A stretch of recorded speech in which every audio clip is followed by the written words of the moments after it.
Vamos a hablar hoy de la piedad popular. Creo que es el primer tema que tenemos sobre la formación online.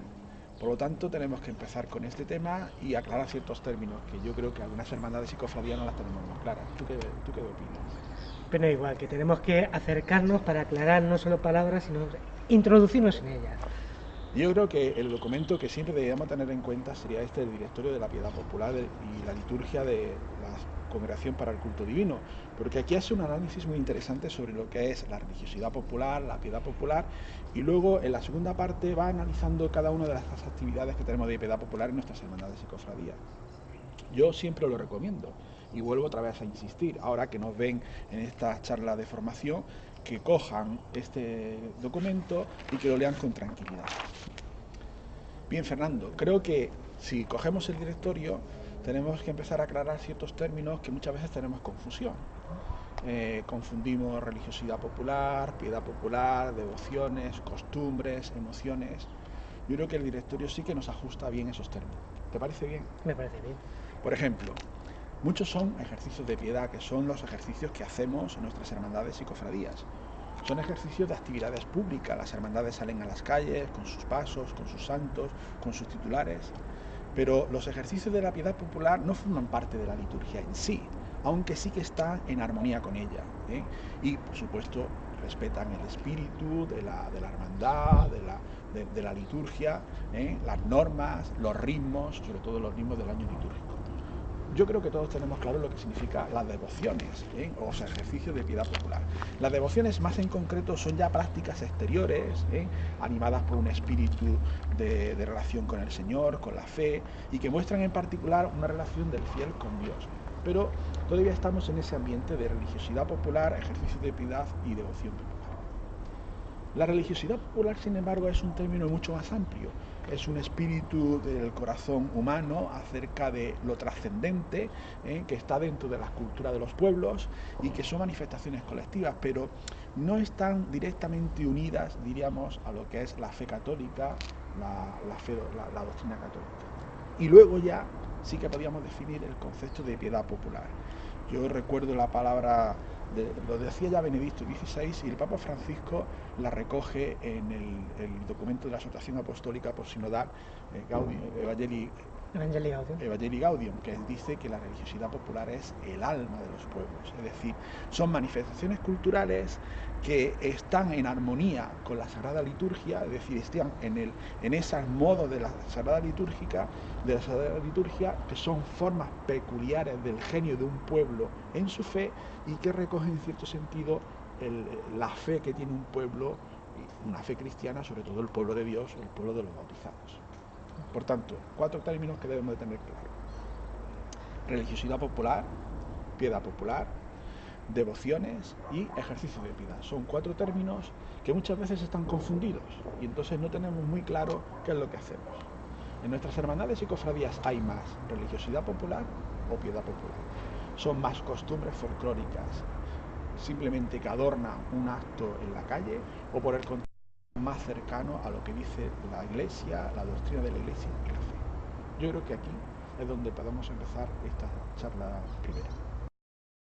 Por tanto, aclarando las palabras, en el capítulo segundo del Directorio de Piedad Popular, ejercicios de piedad, expresiones públicas o privadas de la piedad cristiana que no forman parte de la liturgia, pero están en armonía con ella, respetando su espíritu, las normas, los ritmos.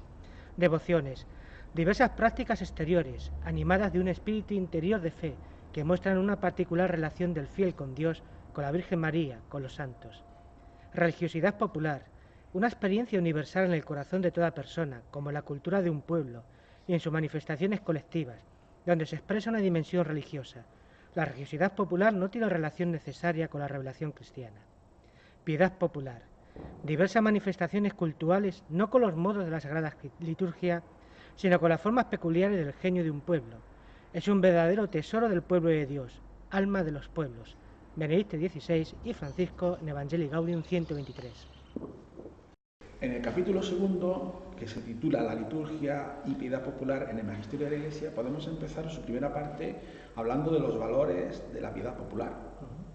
Te cito el número 61 del directorio. Es muy interesante. Dice: según el magisterio, La piedad popular es una realidad viva en la Iglesia y de la Iglesia. Su fuente se encuentra en la presencia continua y activa del Espíritu de Dios en el organismo eclesial. Su punto de referencia es el misterio de Cristo Salvador. Su objetivo es la gloria de Dios y la salvación de los hombres.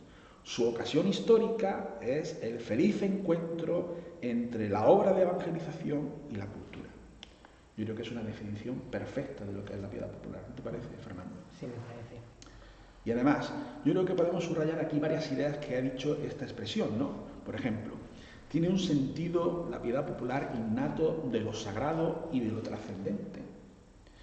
Pero cuidado, lo sagrado no es todo lo sagrado, ni lo trascendente es todo lo que puede llevarnos a una actividad del espíritu. Estamos hablando de la piedad popular cristiana, es decir, el sentido de lo sagrado en lo cristiano y lo trascendente en la vida de Dios cristiano. Segundo de los valores, pone de relieve actitudes interiores y algunas virtudes. ¿Qué duda cabe que cuando una hermandad sale a la calle, pues hay sentido de solidaridad, belleza, cultura? Y de hecho también muchas veces nuestras hermandades y cofradías, tú verás que también tienen actividades caritativas, culturales.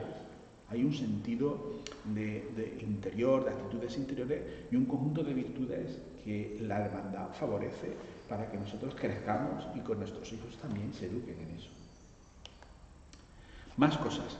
Yo creo que dirige toda su atención al misterio del Hijo de Dios. Lo dice esta expresión, es decir, su centro está precisamente en el misterio salvador de Cristo. Todo hace referencia hacia el Señor, todo nos tiene que conducir al Señor. Cuando una piedad popular o una hermandad, una cofradía no nos dirige a encontrarnos con Jesucristo, algo está fallando. Y luego origina una unión armónica entre el mensaje cristiano y la cultura del pueblo. Dice aquí, la ocasión histórica es el feliz encuentro entre la obra de evangelización y la cultura. Muchas veces la piedad popular, la auténtica piedad popular cristiana, ha definido un pueblo. Qué duda cabe, pues en las grandes devociones que tenemos en nuestra España, definen a muchos pueblos. Rocío, la Virgen de Guadalupe, la Virgen del Pilar, Santiago de Compostela, qué duda cabe. Y por último, creo que otro de los valores de la piedad popular es importante para la vida del pueblo de Dios. En la piedad popular es una catequesis viva que está en la calle, es el evangelio que todo el mundo entiende, es una realidad que le llega al corazón a la gente y sobre todo llega a través de la emotividad, de los sentimientos, pero no se puede quedar ahí, tiene que profundizar más. Creo que quedan claros los valores de la piedad popular, ¿no te parece? Sí, pero tengo una pregunta en este sentido. Has hablado antes de la belleza. Y el Papa Francisco habla mucho, igual que Benedicto XVI, de la belleza de la liturgia que evangeliza. ¿Por qué tenemos que cuidar mucho, en este caso, la liturgia en las cofradías y hermandades? Pues por eso precisamente, porque la liturgia es la que nos pone en contacto directo con el misterio redentor de Cristo. Y Dios, que es supremo bien y suprema belleza, nos llega precisamente a través de la belleza. Por eso hay que cuidar mucho que las liturgias sean bellas, las liturgias sean armónicas, la liturgia nos envuelvan en el misterio trascendente que allí estamos celebrando. Y evidentemente las imágenes, que son iconos, cuanto más bellas son, más nos introduce en el centro de la liturgia. Eso yo creo que es muy acertado lo que dice el Santo Padre, como no podía ser de otra manera.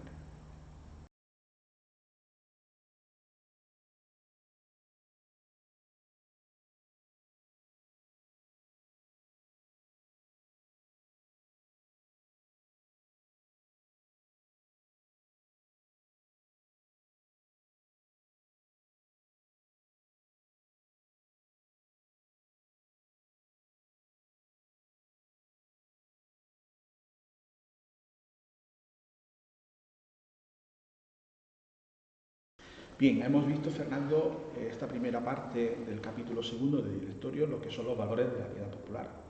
Pero yo creo que ahora podemos entrar en los peligros, es decir, en ciertas desviaciones que asumimos de una manera normal dentro de la piedad popular. ¿Te parece? Me parece. Bien, por la primera, yo creo que una de las cosas más llamativas es la presencia insuficiente de algunos elementos de la fe cristiana, como puede ser el significado importante que tiene para nosotros la resurrección de Jesucristo. Ahí me surge una pregunta, José Antonio. pasa en mi pueblo, también lo veo en Toledo. ¿Qué ocurre? Que el Viernes Santo recogemos todas las iglesias y desaparecemos de las iglesias. ¿No resucita Cristo? Pues eso es lo significativo y eso es el indicio de que algo está fallando. Es curioso, como tú dices, el Jueves Santo, por muchas tradiciones en nuestras ciudades, está lleno de gente que van a los monumentos. El Viernes Santo la gente presencia precisamente la procesión del Santo Entierro que tenemos en muchos pueblos, también en Toledo, pero resulta que en la vigilia pascual muchas veces es un grupito muy pequeñito. La resurrección queda apagada, como si todo fuera un espectáculo que termina el Viernes Santo por la noche con la gran procesión. Y sin embargo nos estamos privando de la centralidad del misterio de Cristo. Porque la gran celebración que tenemos los cristianos es precisamente celebrar la resurrección, la vigilia pascual, en la noche del sábado santo y madrugada del domingo de resurrección y la mañana de la resurrección. Ahí creo que es el síntoma de que algo en nuestra religiosidad popular le falta. ¿Y cuál es? Esto que indica el directorio, la falta de algunos elementos de la fe cristiana, como es en este caso la resurrección de Jesucristo. Otro de los elementos, falta el sentido de pertenencia a la Iglesia y de la acción del Espíritu Santo. Algunas veces, algunas hermandades creen que la parroquia, el sacerdote, el obispo, no tiene nada que ver con sus hermandades. Son muchas veces problemas que surgen. Yo entiendo que pueden ser una falta de formación sin mala intención. Entonces tenemos que recuperar, creo yo, que la hermandad está dentro del organigrama de una parroquia, de la pastoral de una parroquia, que se integra además en el organigrama de una diócesis y, por supuesto, en la Iglesia Universal. Por lo tanto, no es un satélite de una parroquia. Forma la parroquia. Ni parte de la parroquia, ni es una especie de anexo a la parroquia, ni es una cosa que surge del pueblo simplemente sin contar con la parroquia y sin el resto de la Iglesia. Todo lo contrario. Son de la Iglesia, son instituciones de la Iglesia, elegidas además jurídicamente la Iglesia, y son la Iglesia también. Otro de los elementos, desproporción entre el estima por el culto a los santos y la centralidad del misterio de Cristo. Quizás ponemos demasiado énfasis en los santos, no digamos en las imágenes. Lo que nosotros tenemos como titulares de nuestras hermandades son imágenes, es decir, iconos en la espiritualidad ortodoxa, que nos tienen que llevar a la realidad. ¿Y dónde está la realidad? Precisamente en los sacramentos, donde Cristo se hace presente. Algunas veces enfatizamos mucho la imagen, el icono, diríamos la envoltura, pero olvidamos la vida de gracia, la vida interior que nos llega a través de los sacramentos. Aquí hay un detalle que muchas veces vemos en las cofradías y en las parroquias en general. Porque cuando alguien pasa una iglesia, se salta el sagrario. Exacto. Si está expuesto el Señor, también lo saltamos y en cambio llegamos a nuestra imagen, le damos los 3 besos que por costumbre, porque la buena suerte y demás. Esto hay que corregirlo, ¿no? Claro, eso es otro de los síntomas que te das cuenta que algo no está ajustado en lo que es la formación de nuestros hermanos cofrades. Cuando se pertenece a una hermandad, la hermandad tiene que ser un vehículo para formar y para crecer en la fe y para formarse y crecer precisamente en la doctrina cristiana. Y eso que tú dices es muy sintomático también. Seguimos. Escaso contacto directo con la Sagrada Escritura. Aquí tengo un leccionario de los que leemos todos los días en la Santa Misa. Yo creo que la Sagrada Escritura, todo el mundo habla de ella, como dice nuestro señor arzobispo en la carta pastoral del año pasado, en el plan pastoral, todo el mundo sabe de la Biblia, pero es el libro menos leído. Y probablemente nuestros hermanos cofrades desconozcan muchas cosas de la Sagrada Escritura. A lo mejor no saben ni lo más elemental, que es el Antiguo Testamento, que es el Nuevo Testamento, ¿no? Entonces, muchas veces nos quedamos en cosas más anecdóticas, históricas, pergaminos históricos o relatos que podemos encontrar en nuestros archivos, pero ¿dónde está la fuente de nuestra fe, que es la Sagrada Escritura? Eso nos falta. Antes, en muchas de las asambleas generales que llamaban capítulos de nuestras cofradías, comenzaban con la lectura de un pasaje de la Sagrada Escritura. Hoy prácticamente no se hace. Y de hecho tampoco se estudia la Sagrada Escritura. Yo creo que es algo que se puede invertir mucho en nuestras hermandades. Formar a nuestros hermanos en el estudio, la frecuencia y la oración con la Sagrada Escritura. Pero lo que llama la atención con esto es que a veces buscamos una Sagrada Escritura light. Es decir, claro. Vamos a buscar libros, no, denme un Nuevo Testamento, pero este comentario que tenga poco. Y si apenas, mejor comentario que... ¿Y no sería lo mejor para la vida cristiana leer la Biblia como Claro, tal? claro. Esa es una de las labores del conciliario, que acerque la Sagrada Escritura precisamente a los hermanos cofrades. Y por supuesto una labor que tiene que hacer la Junta Directiva en cuanto que tiene que hacer crecer a sus hermanos cofrades. No quedarse en los sucedáneos, como tú dices, en los comentarios son cosas que son light, más sencillas. No, vamos, son personas adultas, son cristianos adultos, han tenido su iniciación cristiana, vamos a entrar en la Sagrada Escritura. Otro, distanciamiento de la vida sacramental de la Iglesia, ya lo hemos dicho. Es muy curioso, a mí me resulta incluso llamativo y preocupante que muchas hermandades y cofradías, sus hermanos, no frecuentan los sacramentos.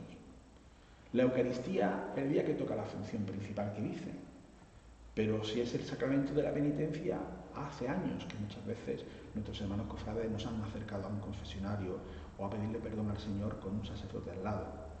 Yo creo que eso es otro de los grandes déficits. Y como tú decías antes, pasamos delante del sagrario, donde Jesucristo está presente en alma y cuerpo, ahí resucitado, y nos vamos a nuestra imagen. E incluso puede que estemos en la función principal, en la misa de la función principal, y estemos en la calle hablando, organizando la procesión, organizando los aderezos de la procesión, pero no estamos viviendo en el misterio que estamos viviendo, que estamos celebrando. Y eso ocurre mucho en Semana Santa. ¿Cuántas veces el Jueves Santo o el Viernes Santo perdemos muchísimo? Bueno, yo no sé si es perder, dedicamos muchísimo tiempo a preparar nuestros pasos de Semana Santa, a toda esa explanación que ocurre en las calles, pero no asistimos a los oficios de Semana Santa. Cuando resulta que de lo que vivimos en la Sagrada Liturgia, de lo que vivimos en los sacramentos, es lo que expresamos fuera con la belleza de las imágenes, y no al revés. Lo cual significa que también aquí hay un déficit importante. Luego, hay también una separación del culto de los santos y el compromiso cristiano. Hay gente, muchos hermanos nuestros, cofrades, que son muy devotos de los santos, de la Virgen sobre todo, o de Jesucristo, de mi crucificado, de mi Cristo a cuestas, pero luego tiene una vida que no corresponde con el mínimo que se le puede exigir a un cristiano laico, a un bautizado. Una vida que se le dice mucho en el ejemplo, que es un verdadero escándalo, o por el contrario, una vida que una cosa es lo religioso, que está dentro de mi hermandad, o dentro de la iglesia, o dentro de ese grupo, pero que luego en la vida social, en la vida familiar, en la vida laboral, en la vida de ocio, no se refleja en absoluto. Hay una especie de división o esquizofrenia interior. Por un lado está lo que es mi hermandad, mi cofradía, por otro lado está lo que yo hago socialmente. Y eso es un verdadero escándalo. No es un escándalo llamativo, pero sí es una incoherencia que a la larga nos puede hacer bastante daño. Entonces hay que hablar de coherencia y de testimonio. Claro, es decir, lo que yo vivo, por eso la hermandad es un lugar muy adecuado para yo crecer en la fe. Pero la fe no es algo que es un traje que yo me quito y me pongo, sino que la fe la tengo que llevar a la vida diaria. Yo entiendo que algunas veces puede haber respetos humanos y miedos a la hora de expresar públicamente mi fe, pero son cosas sencillas, gestos sencillos, donde uno se puede acercar a los demás que no tienen fe y que preguntan, tú que eres de esta hermandad, ¿por qué haces esto? ¿Cómo podemos contestar a estas cosas? Y más ¿cómo podemos contestar cuando a lo mejor no llevamos una vida coherente? Ahí también tenemos que incidir. Esto de alguna manera es como decían los Hechos de los Apóstoles, es decir, esas comunidades cristianas que emanaban caridad, fraternidad, que compartían, de algún modo debería ser así una cofradía. Exactamente. Una cofradía es quizás esa familia, esa pequeña comunidad cristiana que vive alrededor de una parroquia, que vive dentro de la diócesis y que late el espíritu cristiano, que entre ellos se cuidan y que en ese fervor, en ese cuidarse entre ellos, luego es más fácil para afuera tener un comportamiento cristiano lógico, coherente y llamativo. Otra es, quizás también, otro de los peligros de la piedad popular es la concepción utilitarista de las imágenes o de las formas de piedad. Es decir, yo hago esto para que me den esto. O sea, eso también es muy significativo, sobre todo pues en muchas de nuestras comunidades cristianas, no digo ya las hermandades, sino también incluso en las comunidades parroquiales. Es decir, yo le pido a tal santo para que me dé, siempre decimos, salud, dinero y amor, ¿no? Esas son tres cosas, pero eso es lo importante de la vida. Yo creo que un cristiano no puede pedir esas cosas. Un cristiano lo que tiene que pedir es la santidad, tiene que pedir la gracia, tiene que pedir la felicidad que trae la gracia de Dios y por supuesto tiene que pedir que Dios le conduzca a una vida hasta el cielo.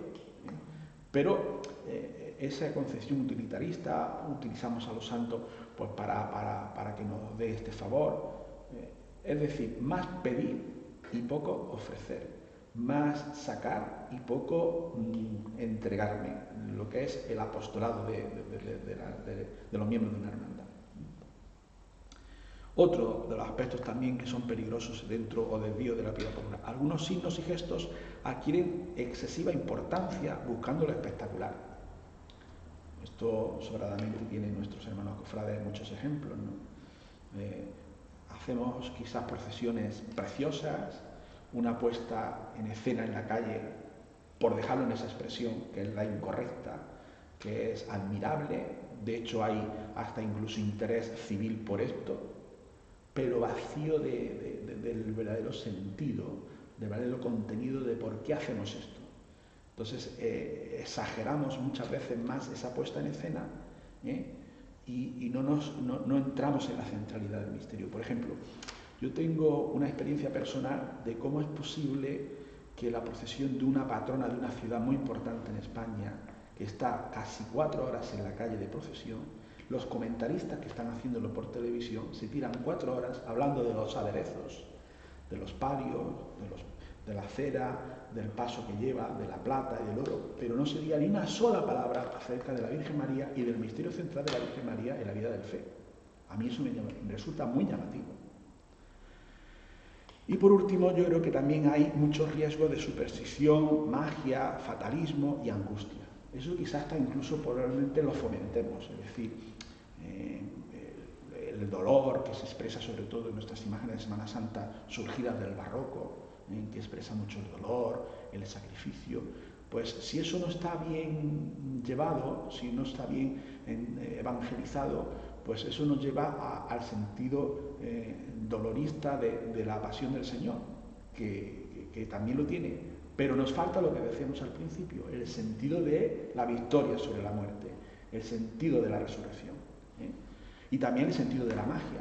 Yo utilizo los santos, utilizo las devociones particulares, utilizo la religiosidad popular mezclada con la piedad popular, las actividades religiosas, como una especie de magia, como una especie de dominar lo trascendente, lo sagrado. Evidentemente eso se demuestra porque luego mi vida no es coherente. Entonces, una cosa es lo que yo domino y otra cosa es lo que yo le ofrezco a Dios, que no tiene nada que ver precisamente con la fe cristiana.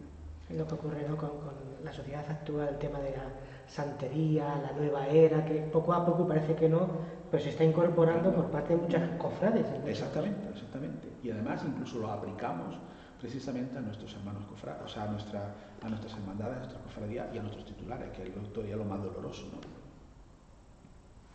Por tanto, yo creo que la conclusión final, Fernando, es que debemos evangelizar la piedad popular, centrándonos en el misterio de Jesucristo, en el misterio de Jesucristo entero, su pasión, muerte y resurrección, lo que nos ha traído, incorporándonos a la vida de la Iglesia, conociendo la Iglesia, conociendo las Sagradas Escrituras, y sobre todo llevando a una vida coherente de fe en la religiosidad, en la piedad popular. Algunos peligros que pueden desviar la piedad popular. Presencia insuficiente de algunos elementos de la fe cristiana, como puede ser el significado salvífico de la resurrección de Cristo. Falta de sentido de pertenencia a la Iglesia y de la acción del Espíritu Santo. Desproporción entre la estima por el culto a los santos y la centralidad del misterio de Cristo. Escaso contacto directo con la Sagrada Escritura. Distanciamiento de la vida sacramental de la Iglesia. Separación del culto a los santos y el compromiso cristiano. Concepción utilitarista de las formas de piedad. Algunos signos y gestos adquieren excesiva importancia buscando lo espectacular. Riesgo de superstición, magia, fatalismo, angustia. Debemos evangelizar la piedad popular. José Antonio, hemos estado hablando de valores, hemos aclarado conceptos, incluso problemas y obstáculos de la piedad popular. Pero realmente, ¿quién es el sujeto de la piedad popular? Pues el sujeto de la piedad popular, en principio, es todo fiel cristiano, es decir, todo bautizado. Sea clérigo, sea religioso, sea un laico, todos están dirigidos en la piedad popular, a todos está dirigido la piedad popular. Es el sentir del pueblo de Dios que lo podemos encontrar incluso ya en la Sagrada Escritura, en los mismos Hechos de los Apóstoles, como existe también ese ambiente de religiosidad, de piedad popular, cristiana, alrededor del misterio de Jesucristo, ¿no? Pero Recuerdos Familiares Consorcio, el Papa San Juan Pablo II decía que el sujeto de la piedad popular era la familia. Y yo creo que en el momento en que estamos viviendo, sobre todo en el momento social, cultural en Europa acerca de la familia, este tema teníamos que cuidarlo muchísimo. Es decir, las hermandades y las cofradías de nuestras diócesis, de nuestras parroquias, es un lugar muy propicio para fomentar la fe de nuestros hijos y de toda la familia. No pensemos que la fe se tiene que educar simplemente en los hijos que están con los sacramentos de la iniciación cristiana. La fe y la educación en la fe y el crecimiento en la fe es hasta el final de nuestros días. Por tanto, muchas veces hablamos de catequesis de niños que están ya para recibir la confirmación, o incluso los cursos prematrimoniales en los novios que van a contraer matrimonio. Pero ¿y los adultos? ¿Y las familias completas? ¿O los abuelos? ¿O los que ellos son padres con varios hijos? ¿Ahí también hay que hacer catequesis? Evidentemente que sí. ¿Y dónde puede ser un lugar propicio para vivir esa catequesis que entra por los poros, que entra por la belleza, que entra por los sentidos? Pues precisamente una hermandad y una cofradía. Yo creo que nuestras hermandades tienen un potencial evangelizador tremendo, que muchas veces lo reducimos solo y exclusivamente a lo costumbrista, pero olvidamos realmente para qué estamos en la hermandad, qué nos ayuda la hermandad en nuestra vivencia de la fe y en nuestra vivencia cristiana, y nos quedamos, ya digo, en esas cosas que envuelven al misterio, a lo que estamos haciendo, pero que se priva de lo más importante. José Antonio, incluso en las cofradías hay muchas familias, miembros de la misma familia, ¿no? Evidentemente. Hay incluso por tradición, que se apuntan los padres, se apuntaban los abuelos, se los apuntan los niños, algunas veces incluso apuntamos a los niños nada más ser bautizados. Pues ¿por qué? Porque la hermandad puede ser un lugar propicio en el que no solo uno yo mis sentimientos más profundos religiosos por las tradiciones que yo he vivido con mi familia, sino que a mí es un ambiente adecuado para hacer crecer mis hijos y mi familia en la fe. Cuando muchas veces tienen los padres problemas para educar a sus hijos en la fe, no digo en la casa, pero sí probablemente en la escuela o en los ambientes donde nuestros hijos se mueven, pues la cofradía puede ser el lugar más propicio. La cofradía puede ofrecerle ese ambiente religioso, cristiano, donde pueden crecer en su fe, en formación, pueden crecer en solidaridad, con gestos de caridad, con acercamiento a lo que dice el Papa, a las periferias de nuestra sociedad, y por supuesto puede ser un lugar donde se frecuenten los sacramentos, y no digamos ya el contacto. Ahora vamos a acercarnos a lo que son los ejercicios de piedad, antes de hacerte unas preguntas, José Antonio. El directorio nos dice que son la expresión característica de la piedad popular, siendo muy diferentes entre sí tanto por su origen histórico como por su contenido, lenguaje, estilo, usos y destinatarios. El Concilio Vaticano II ha recomendado vivamente los ejercicios de piedad, indicando las condiciones que garantizan su legitimidad y validez. Los ejercicios de piedad deben ser conformes a la sana doctrina y con las leyes y normas de la Iglesia, estando en armonía con la Sagrada Liturgia, teniendo en cuenta los tiempos litúrgicos del año y favoreciendo la participación activa y consciente en la oración común de la Iglesia. Por eso es necesario que vivamos una renovación de los mismos. Y por eso, José Antonio, frente a esa renovación de los ejercicios de piedad, ¿qué criterios generales nos puedes aportar y nos aporta el propio magisterio de la Iglesia? Pues yo creo que son criterios teológicos, pastorales, históricos y literarios, bíblicos, litúrgicos, criterios ecuménicos, criterios antropológicos. Es volver de nuevo a la doctrina de la Iglesia, sobre todo en este sentido de la fe y la piedad popular que encontramos tanto en el directorio como en los documentos del Concilio Vaticano II que tú nos has dicho y que también están recogidos en el Catecismo de la Iglesia Católica. Criterios teológicos: recuperar el misterio redentor de Jesucristo, recuperar lo que significa nuestra inserción en el misterio del amor de la Santísima Trinidad a través de los sacramentos de la iniciación cristiana y de la participación en el resto de los sacramentos a lo largo del año y de la vida. recuperar el sentido de lo que significa la vida de la Virgen en nuestra fe cristiana y la de los santos, el camino que nos abren los santos, la santidad, que es la mejor historia que tiene la Iglesia a lo largo de todos los siglos. Los criterios pastorales en cuanto a que nuestra religiosidad popular, nuestras hermandades y cofradías no son, como tú decías antes, una especie de satélite al margen de la vida de la Iglesia, al margen de la comunidad parroquial, al margen de todo, sino incorporarlos cada vez más, que ellos se sientan parte de la vida parroquial, parte de la vida diocesana, una institución que aprueba el obispo y que ellos actúan en nombre de la Iglesia y del obispo y que forman parte de toda una vida diocesana. Criterios históricos y literarios, que nadie duda de que muchas hermandades tienen una historia detrás que viene del siglo XV, del siglo XVI, algunas mucho más atrás, que incluso además han aportado valores poéticos en la literatura, musicales, obras de arte. Evidentemente, muchos de estos titulares que tenemos en nuestras hermandades y cofradías son obras de arte, algunas de primer nivel, ¿no?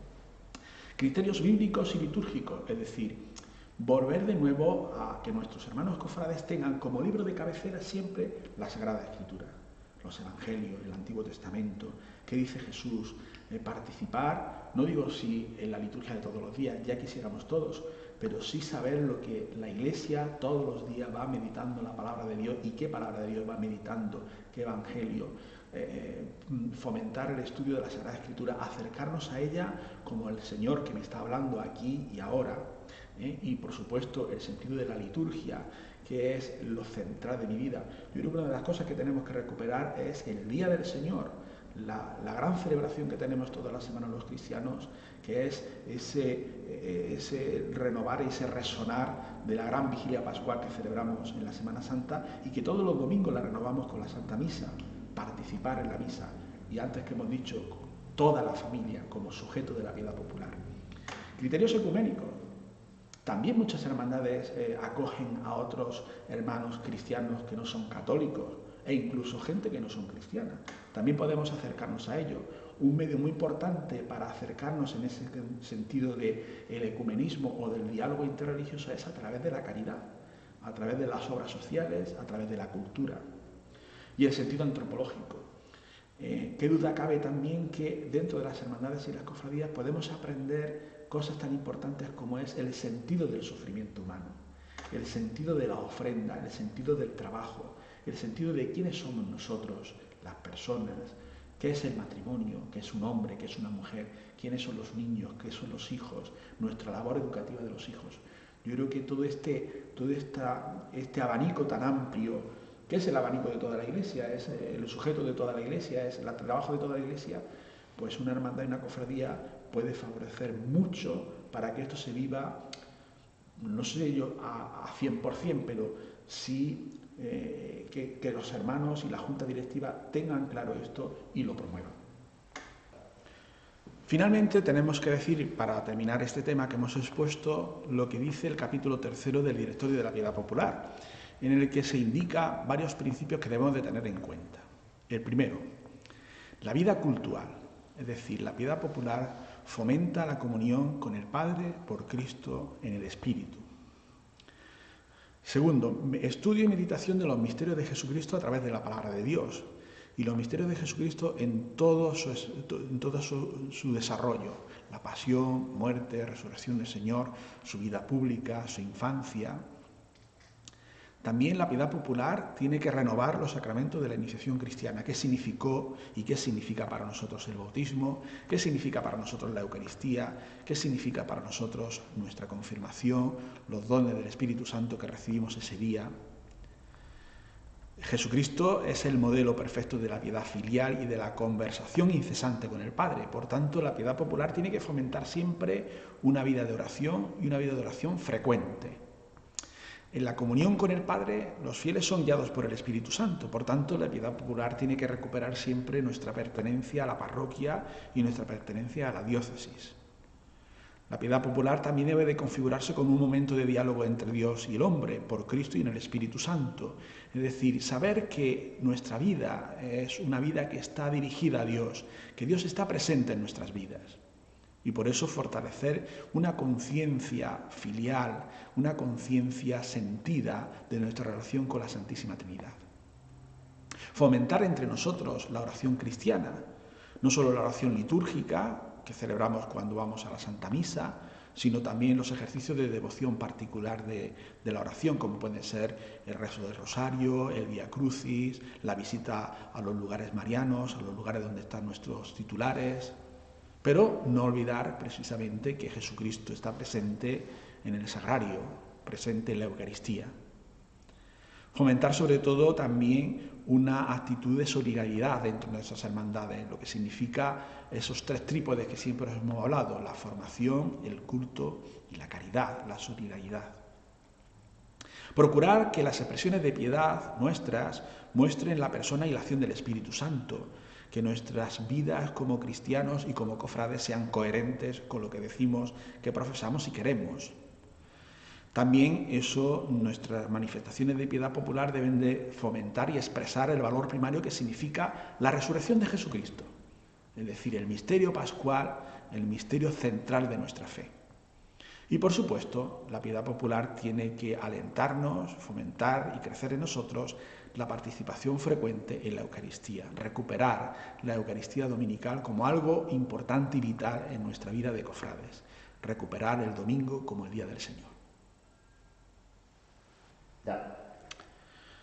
Como en el esquema que dijimos para la formación online, ahora debería de haber una pequeña puesta en común entre vosotros. Os recuerdo las 5 preguntas que yo he enviado también a los miembros de la Junta de Hermandades y Cofradías. A tenor del tema que hemos dicho, yo creo que la primera pregunta sería: ¿en nuestra hermandad y cofradía hay más religiosidad popular o piedad popular? ¿Nuestra piedad popular, la que tenemos en nuestra hermandad, es verdaderamente cristiana y católica? La segunda pregunta iría dirigida: ¿qué lugar ocupa el misterio redentor de Jesucristo en nuestra cofradía? ¿Celebramos la resurrección? ¿Celebramos la Pascua? La tercera pregunta: ¿y la Sagrada Escritura? ¿Conocen nuestros hermanos cofrades la Sagrada Escritura, la Biblia? ¿La Sagrada Escritura es el libro de referencia de nuestra hermandad y cofradía? La siguiente pregunta sería: ¿qué valor tiene en nuestra hermandad y cofradía los sacramentos? ¿Asistimos a la Eucaristía? ¿Nuestros hermanos cofrades asisten a la Santa Misa? ¿Se confiesan? Y la última pregunta: ¿nuestra hermandad y cofradía está integrada dentro de la pastoral parroquial y, por supuesto, en la pastoral diocesana? Yo creo que estas 5 preguntas nos pueden motivar para que entre nosotros hablemos y veamos qué podemos renovar en nuestra hermandad. Gracias.